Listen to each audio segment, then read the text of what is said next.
Well. It would seem after over a week of oppression, some actually reasonable people have finally taken it upon themselves to give Sonic Frontiers the respect it deserves.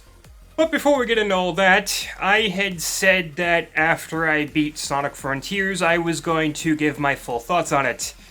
I beat it a while ago. Twice. Once on normal and once on hard. Technically. I never did beat the true final boss, but I have fought the final boss and have an idea of what it's like. I also platinumed the game, but I haven't quite 100%ed it. Like, technically you have to get all the trophies to 100% the game, but you don't have to 100% the game to get all the trophies. If that makes sense. Anyway, with all that said, I'm going to sum up my thoughts as briefly as possible. Now, if you saw my last video in regards to Sonic Frontiers where I was actually talking about it, you would know that I absolutely adore the game and think it is a wonderful, wonderful game. I think exploration is fun, I think combat is fun, I think the puzzles are fun to an extent. The cyberspace levels are okay for what they are. They're not the best thing in the game, but they are, like I said, okay. I think the story is pretty good. A lot of people have said that they don't think the story's all that. Sure, it's not, Shakespeare, but it's definitely the best Sonic story we've had in a long time, which, in fairness, isn't saying much, but I still think it's good. It gets the job done. It's the best story we've had in a while, and it actually gets surprisingly emotional at moments, so yeah, pretty good stuff. I think the soundtrack absolutely slaps, which apparently I'm not the only one who thinks so. I actually made a video called Sonic Frontiers Music Be Like, and that video got like 3K views over the course of 2 days. That is insane. Half the time I can barely pull 20 views in a year. And that got 3K views in 2 days. That is insane. And I thought I had a winning formula there, but I made some follow-up videos to that, and those didn't get even half the amount of views. So I honestly don't know what happened, but either way, thanks. Anyway, yeah, as I said, the soundtrack absolutely slaps. Like, for the longest time, my favorite Sonic soundtrack was Sonic 06, but this may actually top it, and the fucking variety is insane.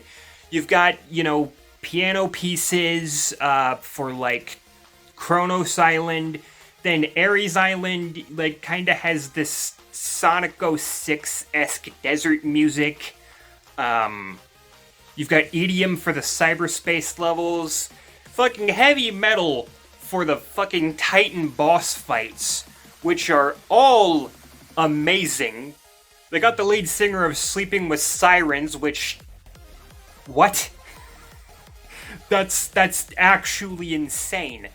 I cannot believe that, and the songs are absolutely amazing. They also got the singer of Danger Kids for one of them, which, if you remember, was also the, vocalist for the theme of Infinite from Sonic Forces, which was one of the few good things to come out of that game. Then you've got the ending theme, Vandalized, by 1OK Rock, which has 2 different versions, one of which says fuck.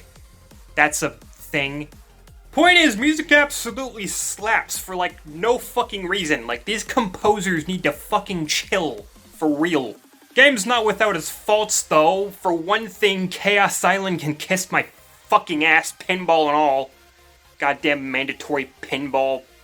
Fucking 5 million points, go fuck yourself. The physics are also absolutely fucking bonkers. You hit a rock the wrong way and your ass is getting sent into fucking space. And then sometimes during combat, you'll just end up on the other side of the map for no fucking reason, so that happens. Not to mention the pop-in is absolutely disgusting. Keep in mind I was playing on PS5, which I would imagine is the best performing version. And the popping is still there, and it's still distracting, and it's still fucking gross. But none of that takes away from how fun the game is. So, I still think it's quite good. I would put it somewhere maybe between an 8.5 and a 9, depending on how I'm feeling, but overall, good shit. But apparently when push came to shove, the crit dicks didn't feel the same way. Yeah, they've been more than a little harsh on it.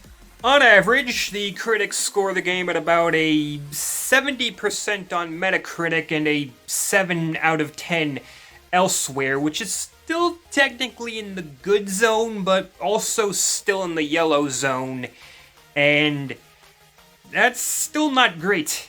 But this is fucking Metacritic, IGN, and GameSpot we're talking about. I mean, who really takes them seriously?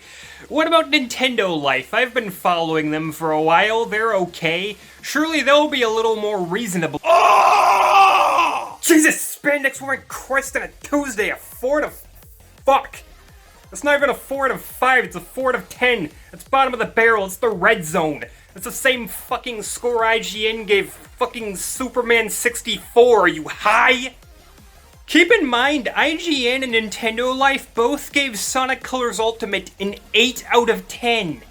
Yes, you heard me.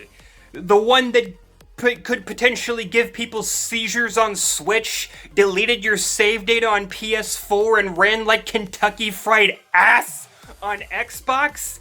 Yeah, that's Sonic Colors Ultimate. Got an 8 out of 10, but they could not be bothered to give Sonic Frontiers higher than a 7. What the fuck is wrong with you?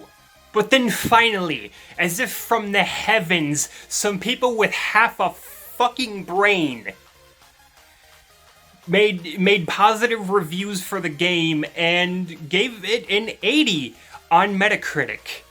Granted, that's for the PC version. The PS5 version is still sitting at like a 72. And the Xbox version is sitting at a 50.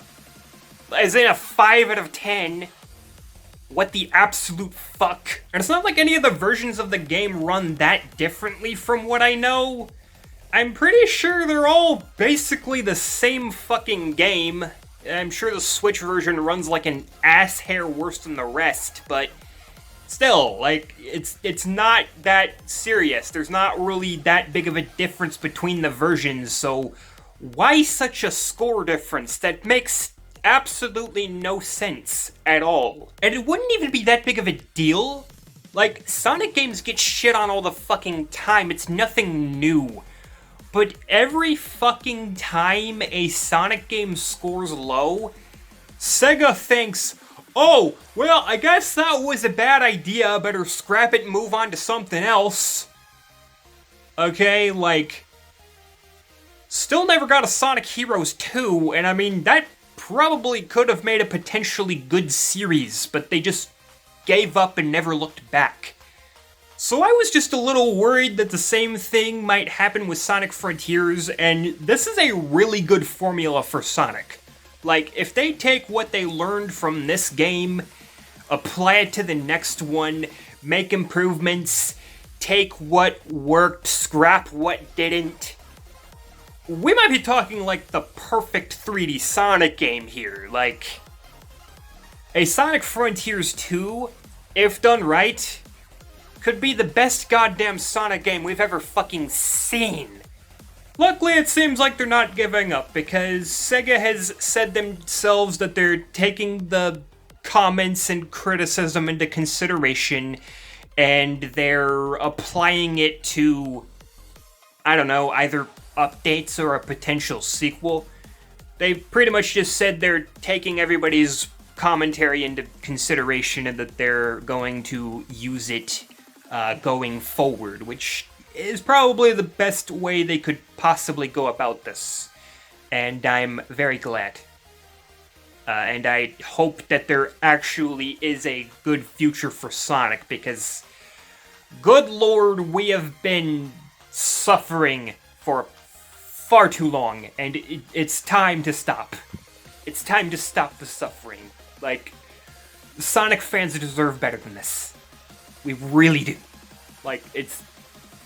enough is enough. Just do better.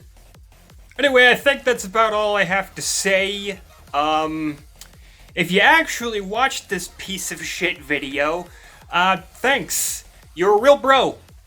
Or cis. Or whatever you would call a non-binary. No judgments here. We don't discriminate. Anyway, yeah, if you watched, thanks. Means a lot. And if you liked it, I mean, I shouldn't have to tell you what to do. You know, there's a big red button. You press it. Bell next to it. Hit the thumbs up button. Maybe comment your thoughts or criticisms.